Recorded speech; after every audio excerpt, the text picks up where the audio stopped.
Hello and welcome, I am Arumba, thank you for joining me. Let's play some more Tuscan Trade Terror for Europa Universalis IV. So, I have had a few people, many people in fact, wanting to see a little bit more of the map. I have a tendency to just get kind of focused in, and especially if I record like 5 to 10 videos in a row, I don't really take a lot of time to look around the map. I just really focus on what I'm doing. So let's take a moment and check out the world a bit. So Russia definitely is winning the font game. They've got clearly a larger font than we do, which is a bunch of bullshit. We need to attack Russia just so that their font gets smaller. We can in fact maybe attack them and like take land like right in the center so that it splits it or something and makes two tiny names. That would make me feel so much better about myself. In fact, Sweden and Kazan definitely have bigger titles than we do. Let's see. Other people wanted to see the religious map mode. Reformed. Reformed. I think we're the only one that's reformed. I don't think that anyone else is reformed. Well, there's a little bit here. Okay. There's a tiny bit of reformed. And a little bit up here. Riga is reformed. Riga, Lithuania. Parts of Lithuania. So that's nice. Ireland still exists, which is kind of surprising. Great Britain. It's no longer England. They ate Scotland. They also apparently inherited or annexed... What is this? Part of what used to be Norway? I think Sweden ate most of Norway themselves. As far as the colonial game goes, the Iroquois apparently won the native thing, and the Cherokee also did pretty well. We got Floridi. Newfoundland, I think, is a somebody underneath Great Britain. Yep. Floridi is a colonial colony of France. Great Britain's down here. The Aztecs still exist. Portugal owns quite a bit of land directly. There's no colonial nation here. But they also have Portuguese Colombia. They are supporting the independence of Spain, Portugal. Castilian Brazil, which is actually Spain's vassal, or colony. And then Argentine is what? This is underneath Great Britain, it looks like. Colony of Great Britain, yep. France is colonizing directly here. So they're all playing the colonial game, and I'm not. Spain's rounded the Cape of Good Hope, and that's about as far east as we can see. So we have truces right now with the Ottomans and with Algiers, and I think what we should do... Now, one thing that did come to mind is that if I were to like move my capital to Palermo, then I think that these would not be considered distant overseas, because they'd be within 150 units of the capital. But to move our capital would cost a lot of points. It's like 200 or 300 admin points, which I don't really want to do. So, without further ado, we'll go back down to speed 3 for a moment, so I can just get my bearings straight. Apparently we had some rebels. Let's see what this thing... Oh, there's still rebels in the country. Still? And apparently I have exiled troops up there. Where are the rebels? Not understanding why I don't have rebels.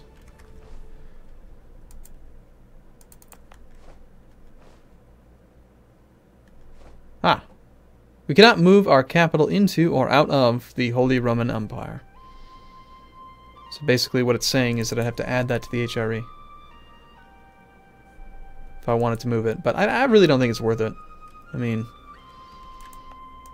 maybe it would be. 1 base tax, 7 base tax. Distant overseas. Oh, you know what? This isn't considered distant overseas. It's actually within it's within range. It's already. And yet this one is not. So I'm guessing it would be really cool if you could see like a circle around there. So anyway, yeah, these are not distant overseas. This one is. So that's really nice, actually. That makes Tunis not nearly as crap. We should convert it. We're totally converting it already. Great. Anyway, we don't have a truce with the Mamluks. Let's attack the Mamluks. I want to make colony things. I want to make trade companies. So yeah. We're also apparently doing a lot of culture conversion. That's fun. We're doing trade focus right now. We've got 43 fervor points. We need religious ideas. So if we were to attack the Mamluks, they are allied with Yemen, Hassa, Fez, and Malindi. Spain is a vassal of mine, so they're no longer fabricating claims, which is unfortunate, because I'd love to take Tangiers, Casablanca, Fez, and feed it to them. Although, from what I understand, there's a pretty good chance we won't be able to integrate these guys because they're so damn big. Which would really suck. You know? I'm going to be really pissed when we get to 50 years and then it says, chance of Italy inheriting Spain, 0%. Spain is too big. Which will probably be what it says. Maybe if we get big enough, it'll still work. Okay, we gotta play. We gotta play the game. I'm just sitting here talking. We have just barely any more points necessary to fill out administrative. That'll give us reduced inflation cost, goods produced nationally plus 10%, and it will also unlock a couple policies. National trade income modifier plus 10%. We'll also have the ability to do these two as well. National spy defense if necessary. That's really about it. I don't think we need to core anything else, right? No, we're at 0% overextension. Our income is decent. We can probably lower maintenance a little bit. Let's get that last idea. That should bring our income even higher. We are gaining inflation. That sucks. So what was I thinking? Do we want to... Probably just ignore Fez. Let's not lower maintenance and let's just declare war instead. We'll use the 75% cost for nothing that we want. Can we fabricate a claim on Sirt? No.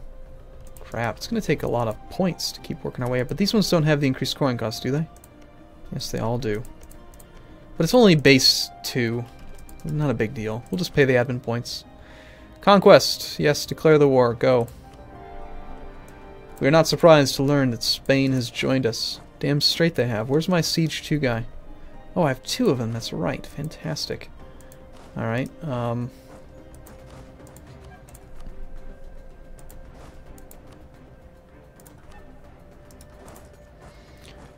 And we should... Can we get through the Mamluks? Of course, I highly doubt that. They won't let us. No way. I don't even know why I even bothered to check. I knew it wouldn't happen. I guess we're just going to go with that army. That's all infantry. That's annoying. Do I not have any transports? I have 0 transports. I have 2 heavies for some reason. Where are they?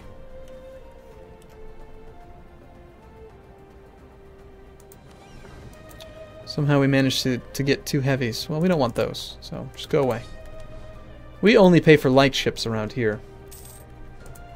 Alright, so we have a theologian available. Working on relations with Frankfurt. I'm pretty sure that was related to the Holy Roman Empire thing. Right? Yeah. And people have mentioned that if we really wanted to make something happen with the Empire, we'd have to continue to ally and do things like that, so we'll work toward that. Looks like we're just going to be detaching infantry to siege the Mamluks. I mean, they're at level 13 tech, we're at level 17, so infantry alone is probably more than sufficient. And they do have Fez as an ally, but Spain will take care of them for us. We could be forced marching, but I don't want to. I'm just gonna make a line straight to their capital. Oh, we have a navy that's actually causing some damage to our fleet. We got some galleys.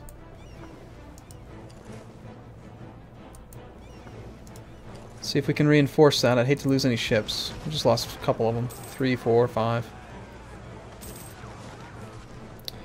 Yeah, we lost 9 ships due to that. But we gained a transport. Yay! Alright, so I don't have any idea where these guys were protecting trade anymore. I'm assuming you were probably protecting trade. You know what I really want, and I hate to always complain about things, but like the most useful number in this node is not how much trade power I have. I want to know the total trade power. What is the sum of all of these numbers? Just put it right here. Because that way I could just easily see, okay, this one has 300 trade power, this one has 500 trade power. If I put ships here, my ships are going to get more value here because their trade power is a greater percentage relative to the current value. But that would be far too much to ask. You guys go to Alexandria. You guys are in Constantinople, okay. And then how about you guys go to... let's see, you guys are probably that one. Oh, you know what? It was probably the other way around. You were probably Alexandria. And the largest one was probably Ragusa.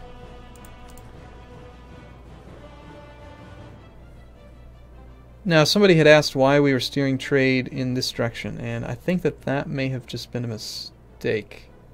I don't know why it defaulted to that direction. We have more trade power in Venice. So yeah, it clearly does make more sense to steer it in that direction. So our income should hopefully be good. Are we ahead of time on tech? Yes, we are. No reason to not raise war taxes then. More money. It's a very significant amount of money at this point. Early on in the game, spending 50 military power to gain like 40 ducats is stupid, but when you're making an extra 20 ducats a month for having war taxes on for 2 years, that's up almost 500 gold, 480 gold. That's pretty good. Alright, so where did that transport go? Do we want to try to get one of these armies down there? With one transport? Gosh, that seems like a lot of work. Well, we're not at our naval force limit.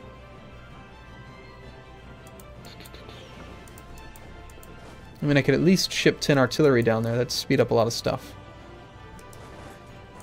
Oh, let's do it.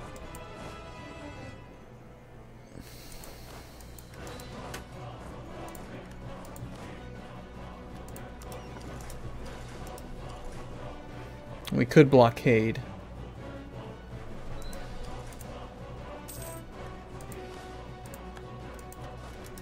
Straight to the capital. And try to make like a line across the country so they can't combine it all. Getting a little bit of army tradition and stuff. Hey, a conversion. How nice. Unfortunately, there's no... yeah, we're going to convert the heathens first. There's no real bonus, so you don't get like 5 papal influence as a reformed. I always liked that, you know, that extra little bonus that you got for converting people as a Catholic. It's not bad. How's revolt risk look? Pretty good. Okay. Now some people are also mentioning in comments that they're complaining. Thanks for stopping the embargo. That was nice of you. Complaining that that the campaign's not a challenge anymore. Well, I don't care. I'm gonna keep playing it. I think it's fun. I wanna see how powerful we can get. These guys we don't care about so much. I mean, they're all considered heathens. So I guess we'll just do the fastest one.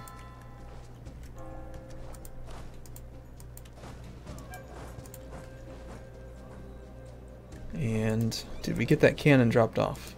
One whole cannon has been dropped. Fortunately, Spain is providing me with some artillery. How nice of them. It's gonna be a lot of work. Here, we'll forward it to Djerba. Well, you guys march all the way down to Palermo, and then we'll just hop them across these 2 sea zones. In fact, I'll even temporarily... Did I just do this? I might have just made some, and now I've deleted them all. We'll make 5 total. We have 1 already. We'll make 4 more. We're pulling in tons of money. Temples are good. We can make coastal temples over here. Yeah, I want those. That should give us some more naval force limit. We're not going to make the distant overseas one because they don't give anything. We will make them here, actually. As soon as the missionaries are done, because they're not considered distant overseas, so building them there will give us more stuff. Wow, that's a lot of money. Gain 3,000 ducats. Thank you, game. That's very nice. Or trade efficiency for 10 years and gain some diplomatic power. So here's what I like about the trade efficiency, is that it gives us the opportunity to have that 60% income from trade maybe happen. That's a lot of trade efficiency. So you got to figure, how much are you making from trade before the modifier? Which is really annoying to try to figure out. Because this is another one of those things that I hate about the game. I could make this game so much better if they would just let me do the interface for them. What it should say, you should have 1 extra column. It should say base, modifier, total. Like, show me the base number. What's my base taxation? It's this number. Of course, this number divided by 12 times 1.44 equals 47.37 per month. That's useful because I can see my base tax. But in the trade tab, it doesn't show your base trade income. Do you see what I mean? Maybe I'm just crazy here, but like it's just wrong. It's just wrong to do it this way. This is stupid. Anyway, let's assume that because it's about 100%, we're increasing the value by about double. So maybe, assuming there aren't any other modifiers that we're missing, because this game has tons of them, let's say it's like 45 ducats a month. So by going up another 15%, we'd be making 15% on 45, which would be 4.5 plus half again. So that would be 6.75 ducats a month. Times 12 months a year. Call it like 70 ducats a year. No, that one's way better. That's a lot of money. However, it does kind of eliminate our ability to maybe do the trade income thing.